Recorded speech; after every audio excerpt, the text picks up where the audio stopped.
Bonjour, nous voilà sur les plateaux d'Hidabrut avec Myriam Etoudi et j'espère que tout va bien. J'ai choisi un sujet spécialement pour vous aujourd'hui, je pense qu'il touche tout le monde. Notre nous, moi, toi, vous, moi, qui on est, d'accord.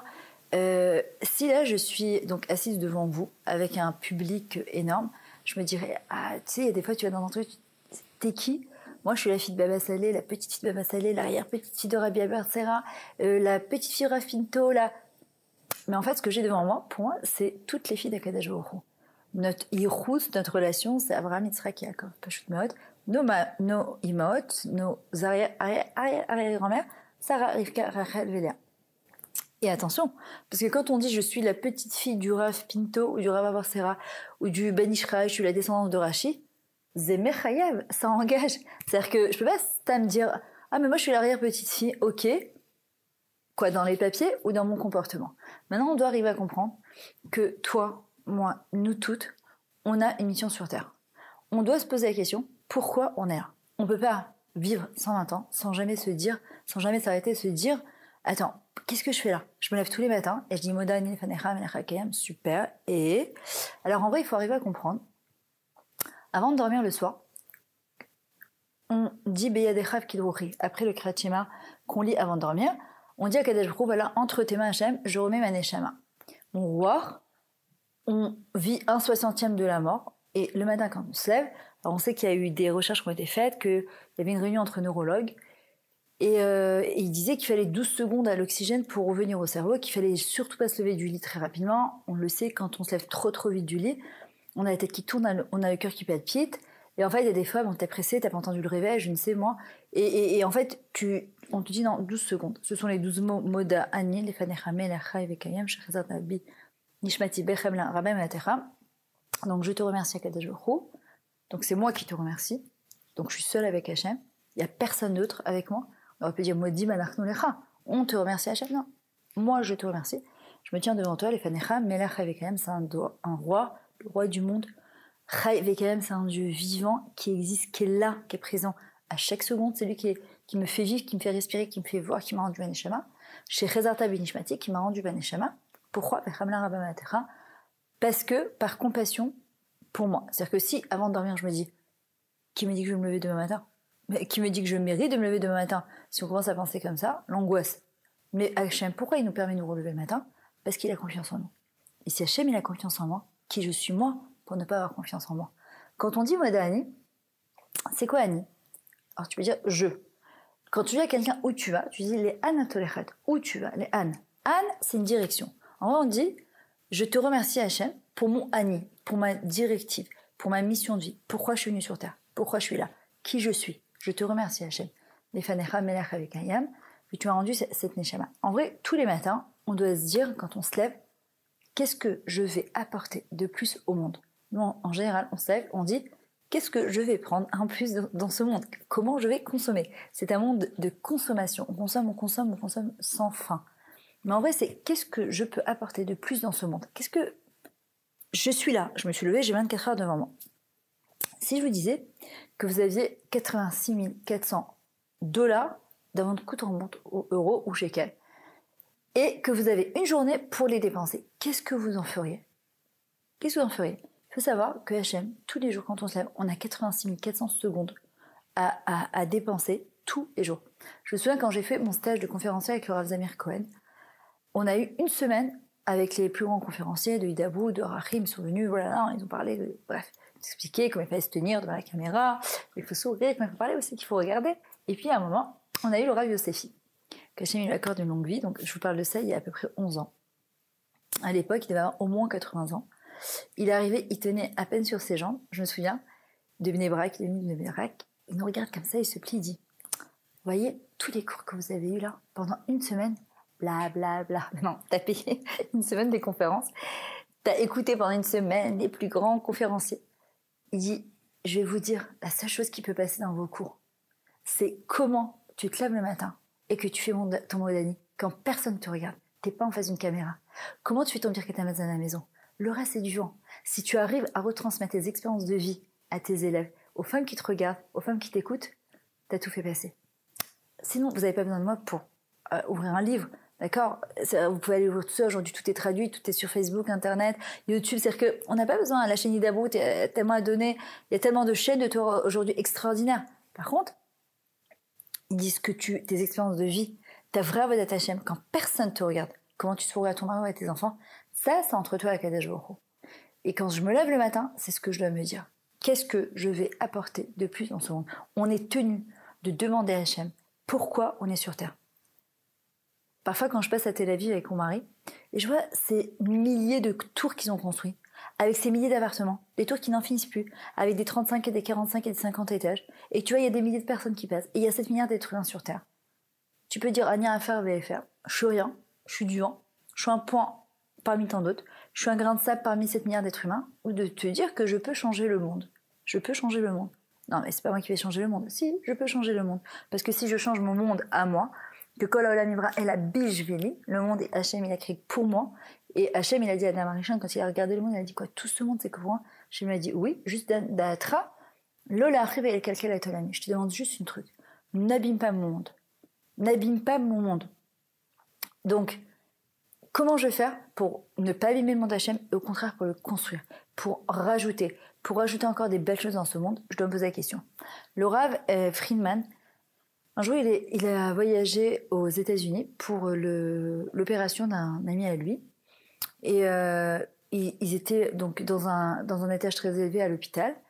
Ils y attendaient l'opération à chaque instant. On rentre Shabbat, ils allument les bougies de Shabbat. Et d'un coup, on appelle donc le malade pour se faire opérer. Donc le Rav Friedman, il descend pour l'accompagner. Et je ne sais pas combien d'étages c'était. Et c'était Shabbat, donc il devait remonter à pied. Et avant de remonter, il y a une dame qui est allongée dans un lit à côté. Et elle lui dit, excusez-moi, vous êtes juif? Alors elle lui dit oui. Elle lui dit oui, je joue avec votre barre et vos chapeaux. Il dit, je peux vous demander une faveur? Elle lui dit oui, avec plaisir. Il dit, une vieille dame comme ça au milieu de nulle part aux États-Unis. Elle lui dit, regardez, ça fait des années que je fais rien de la Torah. Je peux vous demander une seule chose? Je sais que c'est vendredi soir aujourd'hui et qu'il faut faire kidouche. Est-ce que, s'il vous plaît, vous pouvez me faire le kidouche? Maintenant, lui, il avait laissé la bouteille de jus de raisin en haut dans la chambre. C'est-à-dire qu'il fallait qu'il remonte au moins 25 étages à pied. Et il est là, il se dit, waouh, c'est quoi cette épreuve? C'est-à-dire, Hachem, pourquoi tu m'as pas fait prendre la bouteille de jus de raisin, la descendre avec moi? Il faut que je sois en bas, que je remonte 25 étages. Et il se dit, écoute, c'est pas pour rien que je me retrouve aux États-Unis avec mon avis, dans un salle d'opération avec une dame qui me demande de lui faire le kidouche. Peut-être qu'en fin de compte, c'était ma mission pour laquelle je suis venue aussi aux États-Unis, mis à part mon ami. Il remonte le 25e étage, il n'en peut plus. Il redescend avec la bouteille de kidouche et il lui fait le kidouche. Le lendemain, cette femme, elle est décédée. C'est pas lui qui l'a tuée, je vous rassure tout de suite. Mais tu peux dire, ouais, mais Hachem, il avait été métachnen, il a tout arrangé pour que ce Rav Friedman, il se retrouve aux États-Unis à ce moment-là. Il y avait un homme qui habite au Tel Aviv. Et il a jamais voulu se marier ni avoir des enfants. Il s'est dit pourquoi faire, ça sert à rien, je veux kiffer ma vie, je veux dépenser mon argent comme j'ai envie, je veux avoir personne sur ma tête. Sauf que quand tu prends de l'âge et que tu te retrouves tout seul et que tu as 50 ans, 60 ans, combien tu vas dépenser, combien tu vas aller à l'argent? Qui va faire Kaddish pour toi? Qui va penser à toi? T'as rien laissé derrière toi. Et quand il commence à avoir ce genre de pensée, il commence à avoir une grosse angoisse et il se dit super, en fin de compte, tous mes amis vont savoir est-ce que ce sont vraiment mes amis ou bien ils veulent plutôt profiter de ce que j'ai. J'ai rien laissé derrière moi. Bah, il ne me reste plus qu'une chose à faire, c'est me pendre. Et voilà. En bas, à la Beth Knesset de Tel Aviv, il y a le Admon Miflor qui fait tous les jours un cours en bas. Ce jour-là, il s'avère qu'il se retrouve avec un seul élève. Il n'y a personne qui vient. Et donc le Rav, il dit, il faut absolument aller chercher des Yehudim, il faut aller chercher des Juifs. Et l'autre, il lui dit, écoutez, je peux faire Chavot avec vous, je peux étudier avec vous, vous rendez compte le mérite que j'ai d'étudier tout seul avec l'Admon Miflor? Il lui dit, non, il faut aller chercher des Juifs. Et ils vont, et ils tapent à chaque porte, ils tapent à chaque porte. Puis arrivent à une porte, ils tapent insistément comme ça, et puis ils vont presque partir. Ils retapent quand même, ils essaient une dernière fois, ils avaient essuyé plusieurs refus jusqu'à maintenant. Et puis il y a un homme qui ouvre la porte et il lui dit oui. Il lui dit écoutez, on a un Beth Midrash en bas, on voudrait savoir si vous voulez vous joindre à nous. Aujourd'hui on a une personne qui est venue étudier, on aimerait bien que vous. Et il devient blanc, il va se trouver mal, il va s'évanouir. Alors là, non, il rentre dans sa maison, il s'assoit sur le canapé, il lui sert un verre d'eau et il lui dit, écoutez, asseyez-vous et racontez-moi ce qui se passe. Il lui dit, écoutez, je n'ai jamais rien fait dans ma vie. J'ai pas voulu marier, j'ai pas eu d'enfant, je suis très riche, voilà, j'habite dans un loft à Tel Aviv, super. Et aujourd'hui, précisément, j'ai décidé de me pendre. Il la met dans sa chambre et il voit une corde comme ça qui pendait dans sa jambe. Il a dit, j'étais en train de la mettre autour de mon cou. Et au moment où j'ai failli tirer, j'ai dit, écoute, on m'a toujours dit que tu existais. Et que dans les moments les plus terribles, si on t'appelait, tu répondais. Alors si tu existes vraiment, s'il te plaît, fais-moi un signe. Et je commence à tirer sur la corde et j'entends qu'on tape à la porte. Je me suis dit, évidemment, c'est ta peur qui fait que tu vas pas ouvrir la porte. T'as dû rêver, c'est un fantasme. Et puis j'entends qu'on tape plus fort, donc je vais ouvrir la porte. Ça aurait pu être le voisin qui a besoin de quelque chose. Je vous ai jamais vu de ma vie. Il me dit, est-ce que vous voulez venir étudier la Torah avec moi? Et cet homme-là a fait tchouva. C'est-à-dire que Hachem, il est partout. Hachem, entre guillemets, il a besoin de nous. Il y a marqué, Miseo Chassid, Amit Chassid Imkodo. Quel est l'homme pieux? C'est celui qui fait du chesed avec son créateur. Comment moi, petite comme je suis, je peux faire du chesed à Hachem? Hachem, lui, il me fait du chesed toute la journée. Mais que moi, je fasse du chesed à Kadesh Baruch Hu, c'est pas... Je peux pas faire du bien, moi, Hachem. Hachem, il me fait du bien toute la journée. Qu'est-ce qu'il dit, David Amer? Machiv la Hachem, kol tegoulalai. Comment moi, je peux te rendre tout le bien Kadesh Baruch Hu que tu me fais? En vrai, comment on peut faire du bien à Hachem? En se comportant comme il faut. Hachem, il a plein de bonnes choses à nous donner. Il veut... On est raoui lava, on est digne d'amour. Il veut nous donner ce qu'il y a de meilleur pour nous. Il peut nous donner ce qu'il y a de meilleur pour nous. Mais ça dépend de nous. Alors tu dis non, ça dépend d'Hachem. Il dit non.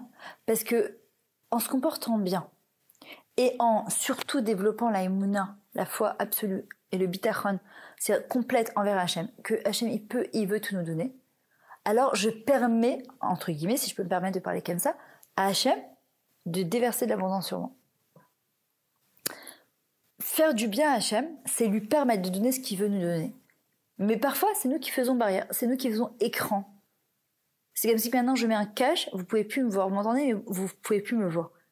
Et il suffit juste, d'enlever le cache. C'est juste, enlève le cache.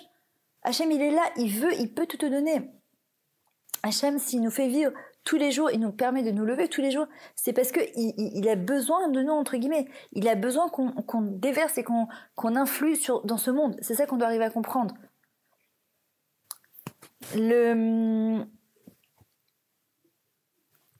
faut savoir une chose, qu'avec Akadosh Baruch Hu, on perd jamais. Quand on fait quelque chose, il y a des fois tu te dis comment ça, je perds jamais, moi j'ai fait mon Shabbat et voilà ce que j'ai eu en contre-retour. D'abord, on fait pas de calcul avec Hachem. Je t'ai fait, tu me fais, tu m'as donné, tu m'en donnes. Non, on voit pas les vieux dossiers, on connaît pas la valeur des mitzvot, la valeur d'Averot. Donc je peux pas dire à Hachem parce que j'ai fait ça, tu me fais ça, jamais. Tu diras à quelqu'un, tu vas voir, si tu fais ça, tu vas voir ça, et que si tu fais ça, tu vas tomber enceinte, si tu fais ça, tu vas te marier. On n'est pas dans les comptes de Dieu, on sait pas bédiouk et précisément ce que Hachem il attend de nous. On sait pas. On peut pas dire à quelqu'un de faire ça. Il y a eu des gens, au Hachem, où ça a marché.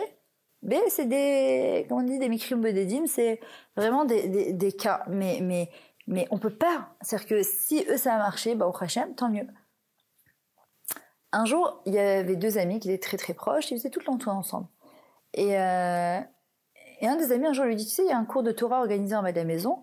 Non, ils n'étaient pas du tout religieux. Est-ce que ça te dirait de venir avec moi? Il lui dit, franchement, pas du tout, c'est ce cours de Torah, mais c'est pas du tout, c'est pas un cam, quoi. Qu'est-ce que je vais faire dans un cours de Torah? Il lui dit, allez, sois sympa, moi je viens toujours avec toi dans tes plans et tout. Voilà, tu n'oses pas trop le refuser. Il dit, bon, ok, d'accord, je viens avec toi. Et donc, ils vont à ce cours de Torah. De quoi il parlera? Il parle du vol. Et lui, il commence à écouter. Et il dit, voilà, quand on vole ça, il faut rendre ça. Et donc, le bonhomme, il va le voir à la fin du cours. Il lui dit, écoutez, j'ai jamais assisté à un cours de Torah, mais ce que vous venez de dire là, il y a 2 semaines précisément, j'ai commencé, en fait, j'ai une usine de sacs en plastique. Des petits sacs à Torah, on met les petits sandwichs comme ça. Et il dit, il y a 2 semaines, je me suis dit, tu sais quoi? Avec la quantité que tu fais sortir, si tu en enlèves 5 ou 10 par paquet, 5, on va commencer par 5.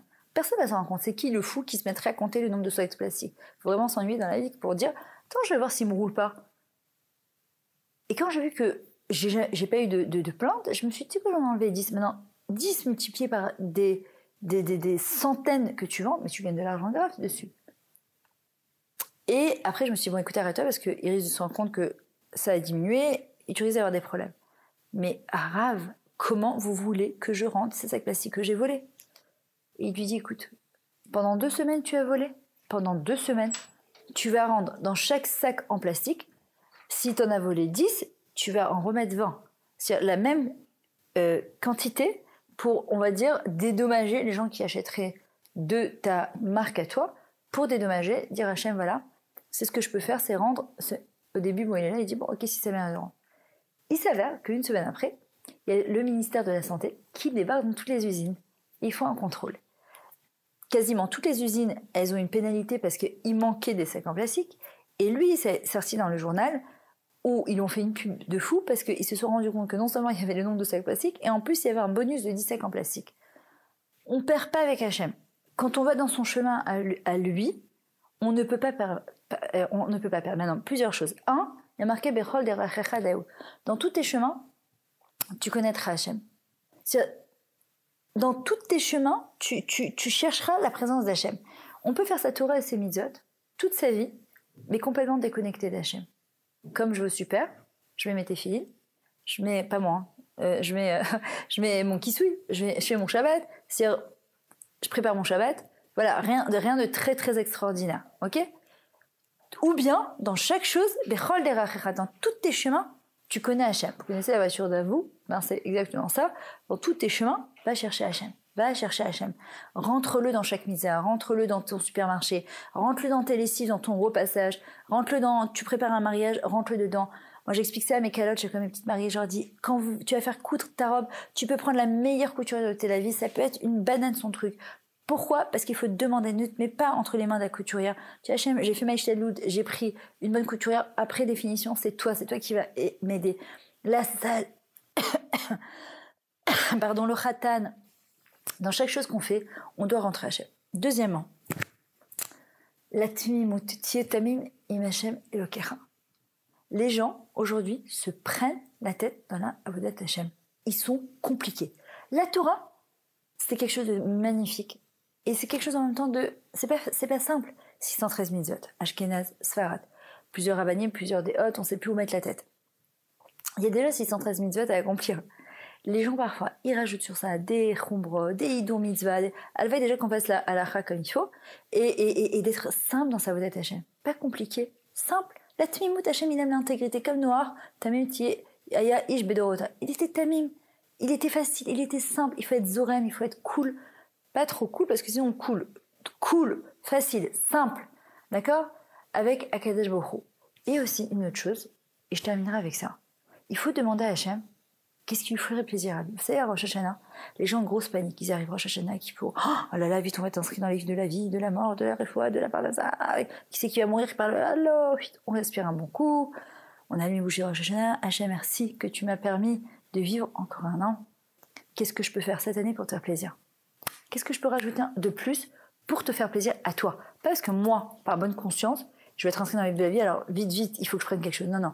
Comment moi je peux te faire plaisir, Hachem? Qu'est-ce qui t'apporterait du nachat si je faisais ça en plus? Et puis après, tu sais pas comment Hachem, il te rentre à droite, à gauche, des nouvelles pensées, des nouvelles choses pour Bezrat Hachem, pouvoir le faire. Alors, on doit se rappeler. Nous sommes toutes et tous les enfants d'Hachem. Banim kuchem Hachem kuchem. Hachem, il nous aime comme on est de manière inconditionnelle. Hachem, tous les matins, quand on se lève, c'est qu'il a confiance en nous.